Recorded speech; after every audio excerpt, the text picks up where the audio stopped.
Hello बंधुসকল आशा करो आपनालोके सकलोৱে ভালে কুশলে আছে। আজি আমি অসমৰ পৰা সুবুৰীয়া ৰাজ্য মেঘালয়লৈ গ্ৰীষ্মকালীন ভ্ৰমণৰ উদ্দেশ্যে আহিছিলোঁ। ৰাস্তাৰ দুয়োকাষে সেউজীয়া গছ-গছনি আৰু পৰিষ্কাৰ পৰিচ্ছন্নতা দেখি আমি সঁচাকৈ আপ্লুত হৈছোঁ।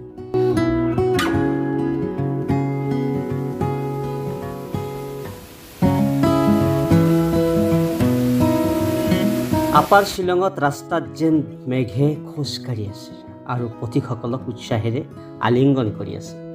শুকলা মেঘ আৰু ঘন কুঁৱলীয়ে প্ৰতিগৰাকী পৰ্যটকক দেহ মন শীতল কৰি পেলায়। আপাৰ শিলং মেঘাচ্ছন্ন আকাশ আৰু ঘন কুঁৱলীৰ মাজেৰে পাৰ হৈ আহিলোঁ।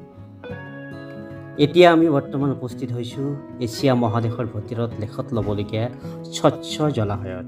যি জলাশয়ৰ তলপৃষ্ঠত থকা মাছ, কাছ, শিল, বালি আদি স্পষ্টভাৱে দেখা পোৱা যায়।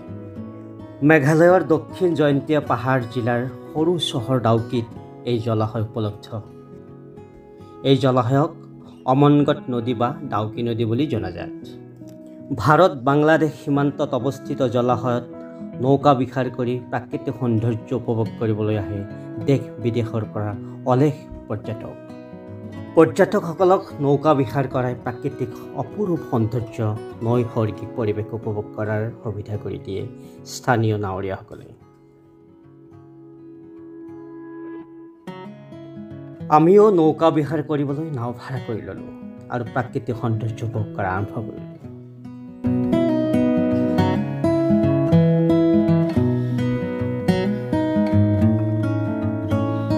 সৰুৰে পৰা নদীৰ পাৰত বাস কৰি আমাৰ আছে নাও চলোৱা ভাল অভ্যাস।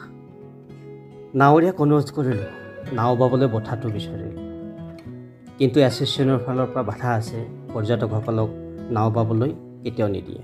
তথাপি ভালদৰে বুজাই কোৱাত তেওঁ মোক বঠাটো দিলে আৰু অলপ সময় নিজকে নৌকা বিহাৰত ব্যস্ত কৰিলোঁ আৰু প্ৰাকৃতিক সৌন্দৰ্যৰ উপভোগ কৰিলোঁ।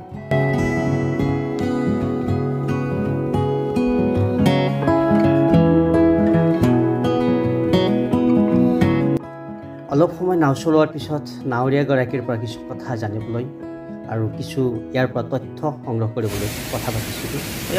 वो जो बगल वाला है वो बांग्लादेश है ना? बांग्लादेश में उधर तो खूबसूरत एक थोड़ा जगह है, वो क्या है वहाँ? वो बांग्लादेश का जगह का नाम चौकलोंग। चौकनो है, सिलेट डिस्ट्रिक्ट का। और डिस्ट्रिक्ट का सिलेट है। Main town Dhaka. आप लोग जो बोट चलाता है दिन में कितना भैया कितना मिलता है आप लोग को?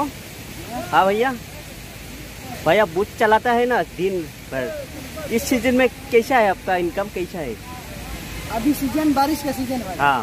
और नवंबर दिसंबर है ना, यहाँ रिवर पूरा क्लीन है। अभी पानी थोड़ा अब लोग कहाँ से? आसाम का है, गुवाहाटी का।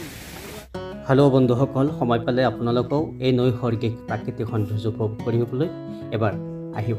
ধন্যবাদ।